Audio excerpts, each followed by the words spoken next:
Hello everyone, আমি প্রিয়া চলে এসেছি আবার একটা দিনের গল্প তোমাদের সাথে শেয়ার করতে। আজকে কোনো ডেলি ব্লগ বা কোনো রান্নার ভিডিও শেয়ার করব না। আজকে আমরা যাচ্ছি একটা কাজের জন্য এইচএসআর লেআউটে। এখানে আমরা এসেছি, সেই জন্য কাজ শেষ হওয়ার পর ভাবলাম যে এখানে এক একটা জায়গায় খাবার টেস্ট করা যাক।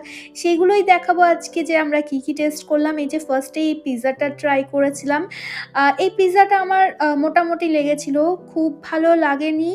এই পিৎজাটা নতুন এরা স্টার্ট করেছে, কিন্তু টেস্ট আমার পিৎজা ওয়াইজ খুব ভালো লাগেনি। তারপর আমরা পাশেই চলে এসেছিলাম ছোলে কুলচা খেতে, এটা খুব ফেমাস ছিল, কিন্তু সত্যি বলছি ছোলার নামে ঘুগনি দিয়ে দিয়েছিল। আমার তো টেস্টটাও মোটামুটি লেগেছে। এরপর পাশেই চলে এসেছিলাম এই যে এই আইসক্রিমের দোকানটায়। এখানে আমি খেয়েছিলাম রাবড়ি, আর আমার বর নিয়ে নিয়েছিল মাখন মালাই। তবে রাবড়িটাই বেশি ভালো ছিল মাখন মালাইয়ের থেকে। আমরা যখন এখানে এলাম তখন দেখলাম রাবড়িটাই ফ্রেশলি এরা তৈরি করে এখানে পোর করছিল। মাখন মালাইয়ের ওপর একটুখানি রাবড়ি দিয়ে দিয়েছিল। এটা খাওয়ার পর আরেকটু এগিয়ে গেছিলাম, এখানে একটা ফেমাস দোকান আছে, এই দোকানটার নাম হলো মোগল।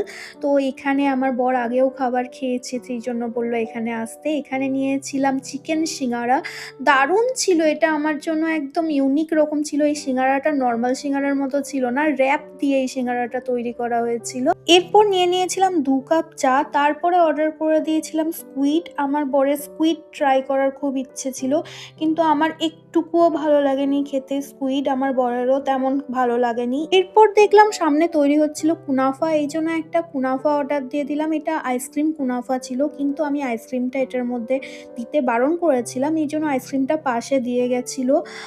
এটা আমি ফার্স্ট টাইম ট্রাই করলাম, ইভেন আমার বড় ফার্স্ট টাইম ট্রাই করলো। এত সুন্দর একটা ডেজার্ট ছিল, আমরা আফসোস করছিলাম যে কেন এতদিন আমরা ট্রাই করিনি। আজকের মতো ভিডিওটা এখানেই শেষ করছি। এত কিছু খাবার খেয়ে ফিরে যাচ্ছিলাম বাড়ি। আবার দেখা হবে নেক্সট কোনো ভিডিওতে। ততদিন সবাই খুব ভালো থাকবেন। টাটা।